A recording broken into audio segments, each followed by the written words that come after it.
chciałam Wam opowiedzieć dwie historie, co ostatnio mi się przydarzyły.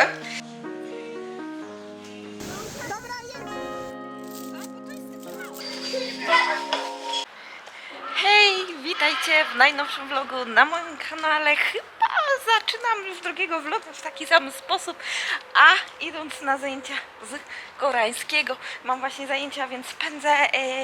Jedziemy w stronę Haeundae. Nie wiem, czy jeszcze Wam mówiłam. To jest Kyunggi University. Przystanek tak się nazywa, dlatego też jest sporo tam studentów. Dobra, ja się śpieszę, więc będziemy się słyszeć później. Zajęcia z koreańskiego znajdują się w dzielnicy studenckiej, gdzie jest pełno restauracji. Po zajęciach z koreańskiego dzień przebiegł mi jak zwykle. Poszłam po Eliasza, ale za to wieczór zapowiadał się ciekawie, bo razem z Moniką wybrałyśmy się na Hłesik. Tym razem poszłyśmy na grilla oraz na coś do picia, ale jak widzicie, pogoda nam się zepsuła i niestety zaczęło strasznie padać. As the time is running out, as the clock is ticking down, and I get to know, can we do this again?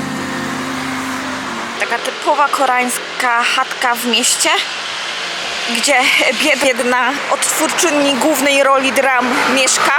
Często takie domy kosztują kupę pieniędzy. Tutaj ogólnie mieszkania kosztują horrendalne sumy, więc wyobraźcie sobie, jakie kwoty to mogą być, jeżeli chodzi o samo mieszkanie. Naprawdę duże. No i trzeba pamiętać oczywiście, że te mieszkania znajdują się w Seulu, a nie w Busan, bo przecież główna bohaterka nie może mieszkać w Busan, a właśnie w Seulu, gdzie te mieszkania jeszcze są droższe. As we talk about our feelings, you just take me back to that other place. Can we take a trip down south overseas, somewhere we could be? Nie było update'u na temat kosztów paliwa w Korei. Mój mąż właśnie wspominał ostatnio, że podrożało przez sytuację na wschodzie i 47 386. Ostatnio jak sprawdzaliśmy, to cena była 1400, jak dobrze pamiętam, więc na to wyglądało, że podrożało o jakieś 200 i myśmy zatankowali 29 litrów i to wychodzi 47 386, czyli całkiem sporo, nieźle podskoczyło to paliwo. Someone who don't judge you by your past mistakes, someone who doesn't define. Na zwieńce jest My Plant, czyli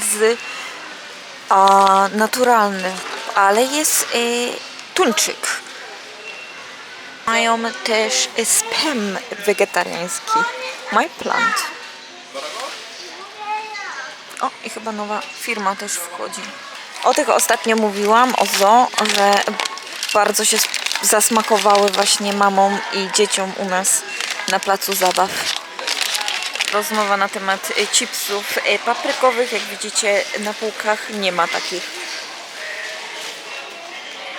Patrząc naokoło, raczej nie. Ale widzę, że jakieś pełnoziarniste te takie chlebki się znalazły, co też nie były za bardzo popularne tutaj.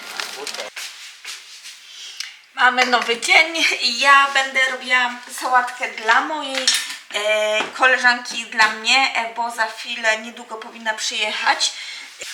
Skończyła mi się papryka, o którą już Wam wspominałam, ale najlepsze to jest to, że moja koleżanka przyjechała i zakupiła mi, więc rewelacja.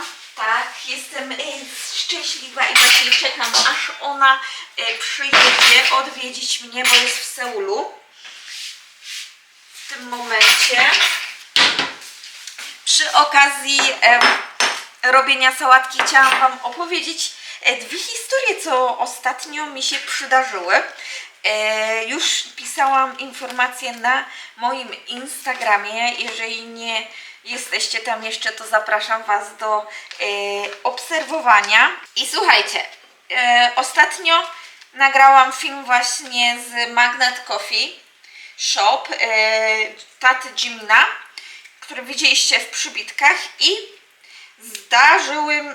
zdarzyła mi się tam jedna z sytuacji. Ja wychodziłam już z tej kawiarni i obok mnie razem ze mną wychodziły dziewczyny, raczej mama z córką. No mama to taka 40-50, to nie jest ważne, chociaż nie wiem, może dlatego właśnie zostały zaczepione, bo były, no też nie wiem, czy to ważne, ale no były blondynkami. Tak, miały blond włosy, szły z walizką, prawdopodobnie także już gdzieś wyjeżdżały i po prostu jakiś stary adżosi się do nich przyczepił. No taka 50, 60, po prostu jak się przyczepił do tych biednych kobiet, one nie wiedziały, co mają zrobić, bo on takim łamanym angielskim, one po angielsku nie mówiły, bo były z Hiszpanii. I mówią mu, że nie znają angielskiego, nie chcą z nim rozmawiać, żeby sobie poszedł, żeby dał im spokój. I ja tak się tym przyglądałam. I tak pomyślałam, no dobra, za chwilę się odczepi. No i się koleś odczepił i sobie idziemy dalej. Ja już byłam troszkę dalej od nich.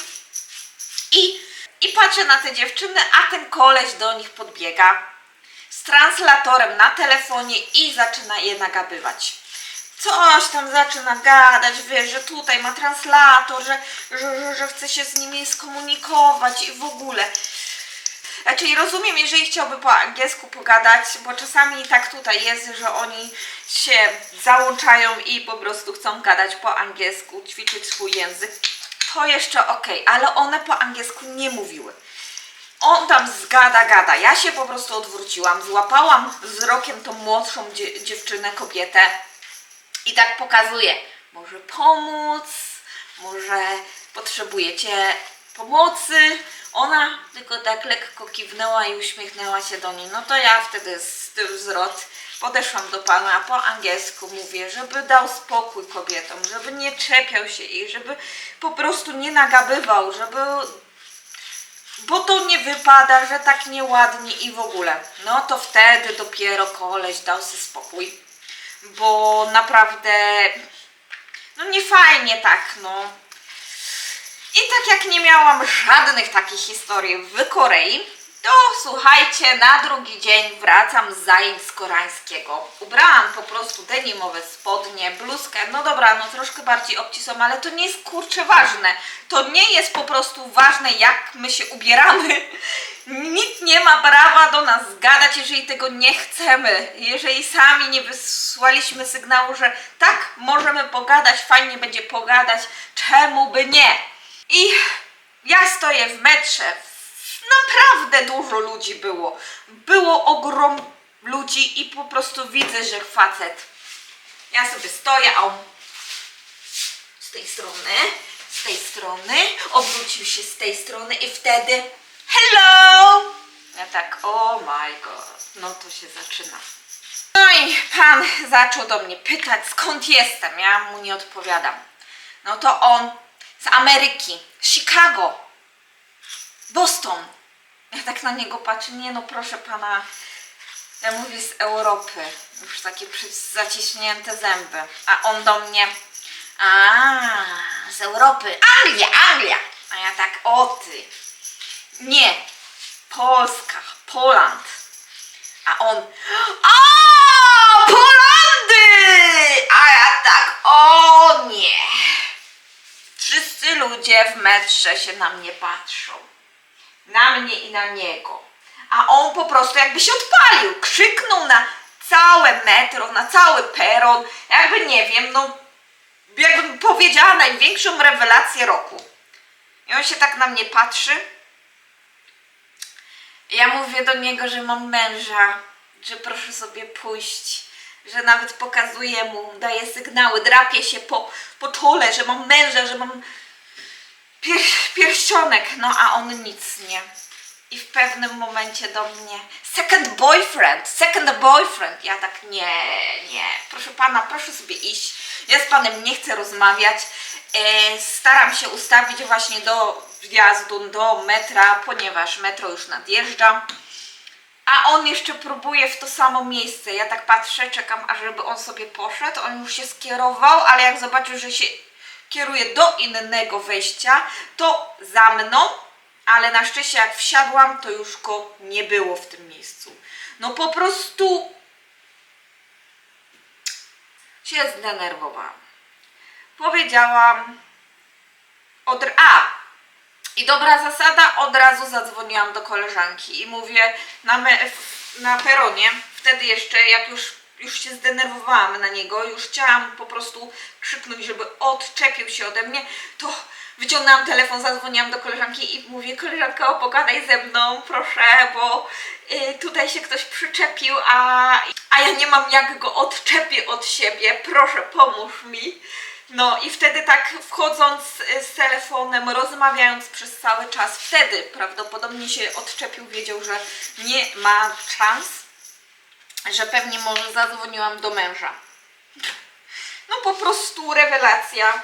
Tak jak nie miałam przez cały pobyt w Korei żadnej takiej sytuacji, to tu nagle Dlatego warto uważać na siebie, będąc w Korei. Wiem, że wydaje się to kraj bezpieczny, tak jak wspominałam w moim filmie, ale znajdą się ludzie, którzy nagabują, którzy nie rozumieją to, że inni nie chcą z nimi rozmawiać, że nie chcą mieć jakichś kontaktów z nimi, że to nie jest... To też chyba jest trochę nauczka dla mnie, żeby bardziej zwracać uwagę na to i znaleźć sobie bardzo dobry system.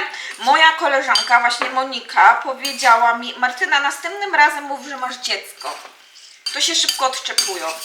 Więc widzicie, jeżeli chcecie mieć wolność, żeby nikt was nie zagadywał, to najlepiej w takiej sytuacji powiedzieć, sorry, ale mam dziecko.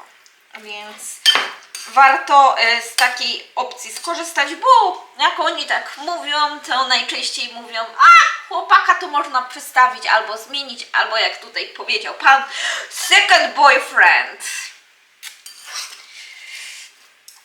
Niestety ja nie miałam obok żadnej dobrej duszyczki, nikt się nie odezwał, tylko wszyscy właśnie na mnie patrzyli, nawet widziałam jednego pana foreignersa, który niestety nie chciał zareagować w takiej sytuacji, no ale poradziłam sobie, na szczęście wtedy właśnie mówicie, że mam dziecko, mam męża, mam dziecko i wyciągacie telefon, od razu dzwonicie do kogoś, a jeżeli nie, no to nawet udawajcie, że dzwonicie do kogoś, żeby po prostu ktoś się odczepił, albo wzywajcie o pomoc kogoś, krzyczcie. Naprawdę takie sytuacje się tutaj zdarzają. Koleżanki napisały do mnie, że też miały podobną sytuację i często się to zdarza, więc bądźcie bezpieczni i dbajcie o siebie. Dobra, ja przygotowuję tą sałatę. Wybraliśmy się z Eliaszem na lody ziemieślnicze, które chciałam już wcześniej spróbować. Niestety, tak jak się spodziewałam, były bardzo słodkie, a pistacje wcale nie smakowały pistacją. No niestety nadal szukamy najlepszych lodów w Busan. Mam nadzieję, że pewnego dnia je znajdę.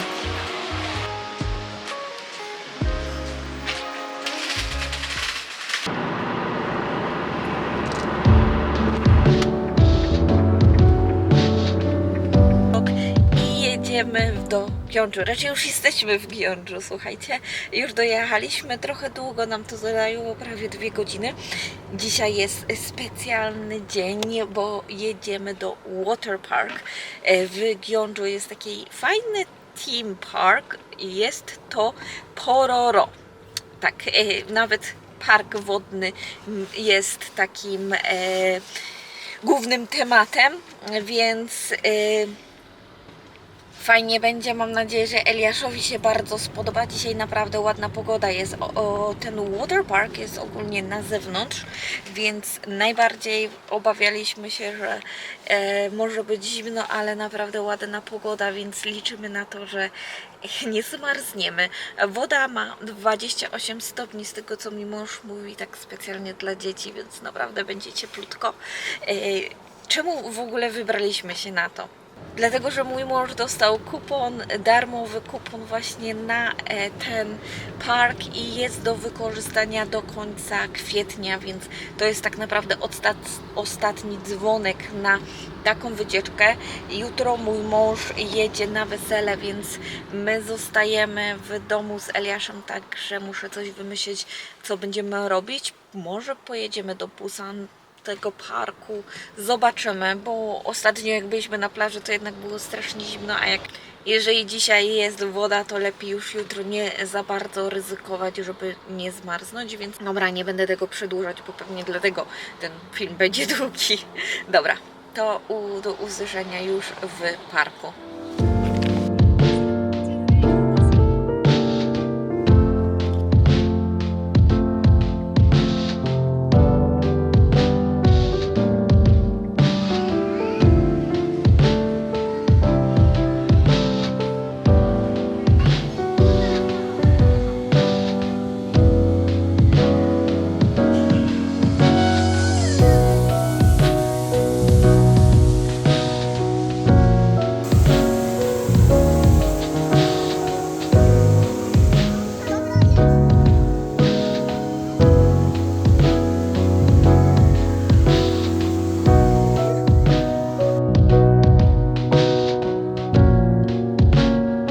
Powoli wracać do domu, do Busan. Najpierw jedziemy jeszcze do sklepu z rybkami tutaj w Gyeongju. Chcę zobaczyć co nieco, czy coś ciekawego mają, czy coś wyjątkowego. Jedziemy teraz do akwarium, zobaczyć rybki. Ryba. No i będziemy powoli uciekać. Tak, byliśmy w tym parku, bardzo malutki jest, dlatego w pewnym momencie już się troszkę nudno zrobiło, chociaż Eliaszowi nadal się podobało. Do tego poszliśmy właśnie usiąść sobie w parku, kupiliśmy kawę, bo już byłam tak padnięta, powoli przysypiałam właśnie w jednym z basenów, więc powiedziałam, że chcę kawę. Eliasz dostał i lody, i ciasto. Chris kupił mu, więc naprawdę fajnie spędziliśmy czas, posiedzieliśmy trochę. No i teraz powoli będziemy uciekać. W ogóle z takich moich obserwacji to wydaje mi się, że Gyeongju jest bardzo takim zielonym miastem. Nie wiem, czy to nie jest spowodowane tym, że po prostu już się zielono zrobiło, dlatego teraz to takie widoczne jest, ale ogólnie patrząc, to strasznie dużo jest takich właśnie dróg zielonych. Wcześniej te wszystkie drzewa, które teraz mijamy, były kwitnącymi wiśniami. Widziałam takie właśnie filmiki z kwitnącymi wiśniami. Naprawdę w przyszłym roku muszę tutaj przyjechać, ale nie właśnie na sam festiwal kwitnących wiśni, ale właśnie po to, żeby pojeździć może rowerem, po to, żeby pozwiedziać właśnie bardziej to miasto tak inaczej niż same festiwale. Ale to już wkrótce za rok, no powiedzmy tak. Dobra, to będziemy teraz jechać tam i chyba już dzisiaj się nie usłyszymy, będziemy widzieć się jutro. Tell that it was your fault.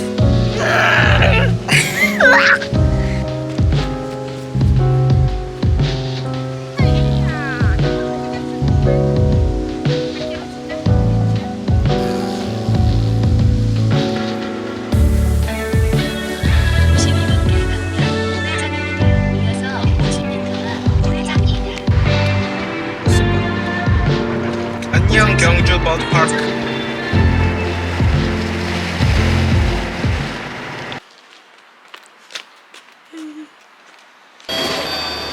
이번 정류장은 지옥 승객 여러분 안전운행을 위해 I nastał nowy dzień, jesteśmy już, dojechaliśmy do parku, przechadzamy się koło tutaj takiego sztucznego, nie wiem, jeziorka, które nie jest jeziorkiem, bo jest tam ułożone z jakiegoś z kafelek dno, więc to nie jest jeziorko, nie wiem jak to nazwać. Stawem też tego nie można nazwać, jest kładka tam z tyłu, a tutaj w ogóle obok mnie, tam nie, a tutaj w ogóle po mojej lewej stronie macie takie podesty, gdzie można właśnie sobie zrobić mini piknik. Bardzo często właśnie w parkach coś takiego jest i to bardzo ciekawe, bardzo fajne, bo można sobie spędzić wolny dzień właśnie w takim miejscu. A Koreańczycy bardzo lubią to. Z tego co widzę, non-stop widzę ludzi właśnie z jakimiś kocykami, z jedzeniem właśnie w taki sposób spędzający cały dzień. Dobra, my idziemy do miejsca, do którego chciałam już wcześniej, dlatego wzięłam cały sprzęt. Mamy łopatki, grabki i różne inne foremki dla Eliasza, plus kocyk, coś do jedzenia, więc jesteśmy przygotowani na wycieczkę. Mój mąż tego dnia pojechał na wesele, dlatego nie było go z nami. Pogoda nam naprawdę dopisała. Eliasz był niesamowicie zadowolony, spędził prawie cały dzień w piasku. Inne atrakcje, chociaż było ich naprawdę dużo, nie interesowały go w ogóle, ale jednak ciągle chciał wrócić do piasku, do zabawy. Poznał kolegów, z którymi się bardzo długo bawił, aż do samego końca. Na koniec poszliśmy do restauracji, ale niestety nic tam już nie nagrałam, ponieważ skupiłam się na tym, żeby zjeść i na tym, żeby spędzić te ostatnie chwile niedzielnego wieczoru z moim synem. Słuchajcie, pogoda szaleje.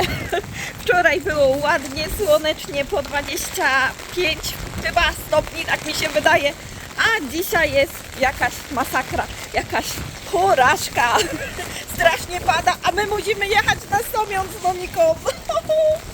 Więc mam parasolkę, muszę chyba w kalosze zainwestować, jeżeli ma zamiar tak padać w najbliższym czasie. Prawie mnie samochód by potrącił, bo oczywiście nie widzę, bo mam parasolę.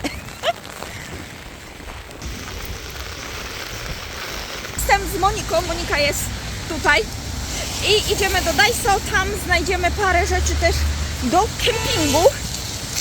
Przy okazji zakupów w Daiso. Monika jeszcze nie wie, raczej Monika wie, że jadę na kemping. O matko, ale to jest głośno. No, nic nie słychać. Monika wie, że jedziemy na kemping, ale nie wie, że dzisiaj podróż do Daiso jest także spowodowana moimi zakupami na kemping, więc... O, teraz się dowiedziała. Dobra, lecimy. By the place you raised, you just be me. You believe in every you just be me. You believe in every as the time is running out, as the clock is ticking down. No to czemu on już mówił, że ma szybkie pismo? Can we do this again, baby? No i już idę po Eliasza. Koleżanka pojechała i byliśmy w lunchowni, może nie w lunchowni, ale naprawdę smacznym maki, taki miks maki, kimbap, takiej japońskiej, koreańskiej restauracji. Ona także jest w Seulu, więc podlinkuję Wam, jeżeli będziecie chcieli kiedykolwiek pojechać, bo było naprawdę smacznie. Mi bardzo smakowało i koleżanka także powiedziała, że było bardzo dobre, więc pewnie sobie tą restaurację zapiszę na później. Do tego wiem, że wspominałam Wam, że z koleżanką staramy się nie jeść na mieście, ale słuchajcie, tak wypadło, że po prostu w lodówce w domu nic nie mam, więc było trzeba coś zjeść na szybko na mieście i potem nagrać filmik w domu. Robiliśmy haul z Daiso i ogólnie o Daiso, więc musieliśmy się bardzo pośpieszyć, aby skończyć na czas film. Dobra, jutro też Monika przyjeżdża, będzie trzeba coś wymyślić do zjedzenia na obiad, więc chyba wrócimy z Eliaszem dzisiaj do domku, bo i tak pada, więc na zewnątrz siedzieć nie będziemy i będę kombinowała coś do jedzenia. Zobaczę, co mamy ciekawego w zamrażarce i wtedy będziemy kombinować.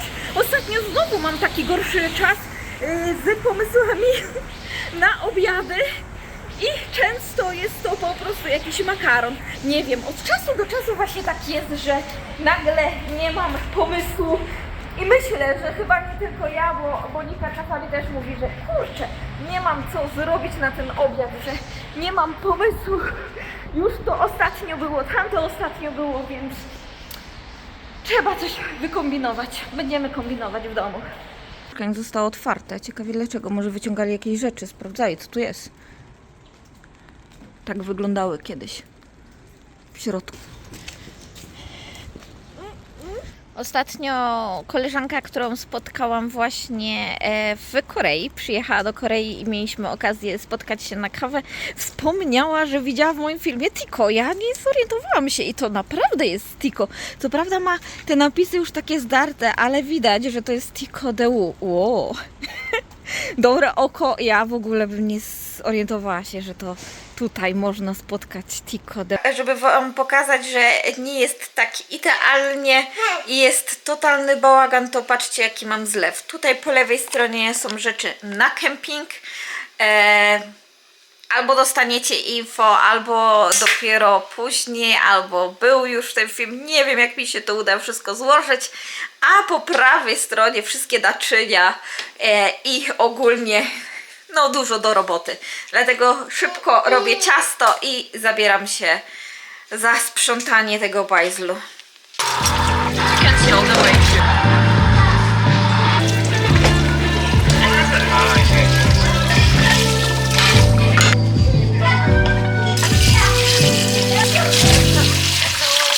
Słuchajcie, dawno nie byliśmy w mojej łazience. Witajcie. Zaczynam ogarniać makijaż. Chciałabym się wykąpać, bo jutro mamy kolejne nagrywki z Moniką. Muszę umyć włosy i zmyć teraz właśnie makijaż do kąpieli. O, dzisiaj był ciężki dzień, a jeszcze się nie skończył, więc dużo do roboty. Zabieram się. Ja dalej męczę Manią.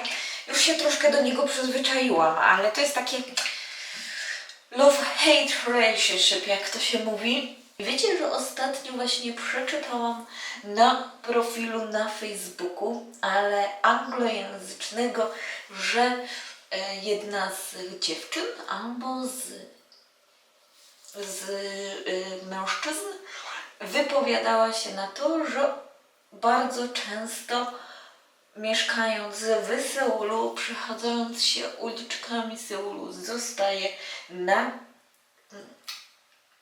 zaczepiana, o mogłabym tak to powiedzieć, zaczepiana i wypytywana na temat nauki angielskiego.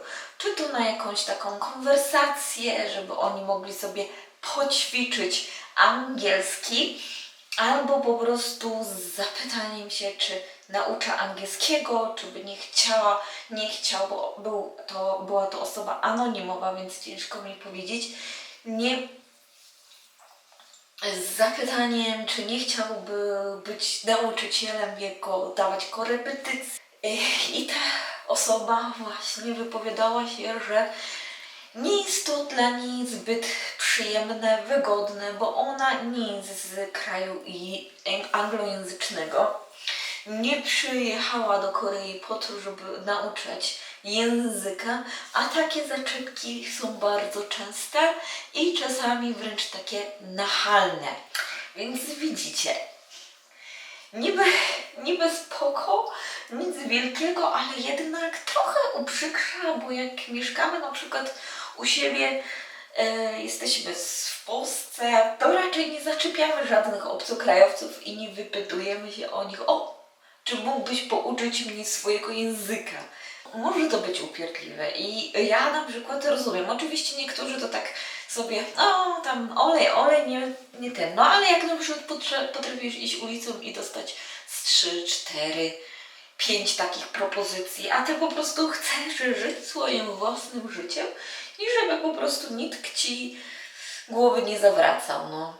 No więc czasami tak jest, nie? I tak potrafią A często właśnie słyszałam, że zagadują w metrze, kiedy ty chcesz po prostu na przykład po ciężkiej pracy odpocząć, to potrafią cię tak zagadywać właśnie tylko po to, żeby gadać z tobą takim angielskim. Niby spoko, ale to jest właśnie też często bardzo jednostronna jakby konwersacja, czyli pogadajmy po angielsku, ale jak mamy przejść na koreański, to już nie chcemy z tobą rozmawiać. Tym bardziej, że na początku nigdy nie znamy ich intencji.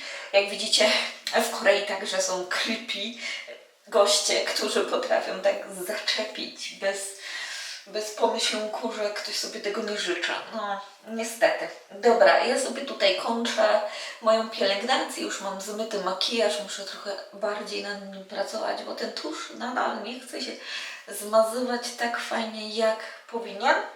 I jak tylko zmyję, to idę pod prysznic i tam już używam moją zmyjkę, czyli żel z Roundlop, bardzo fajny. Niedługo będzie na kanale Body Beauty ogólnie cały film na temat Roundlop, bo to jest bardzo ciekawa marka. Trochę o historii, trochę o produktach, więc jak coś, zapraszam do subskrypcji i nie byłabym sobą, jakbym nie powiedziała, że zasubskrybujcie także mój kanał oraz polajkujcie film.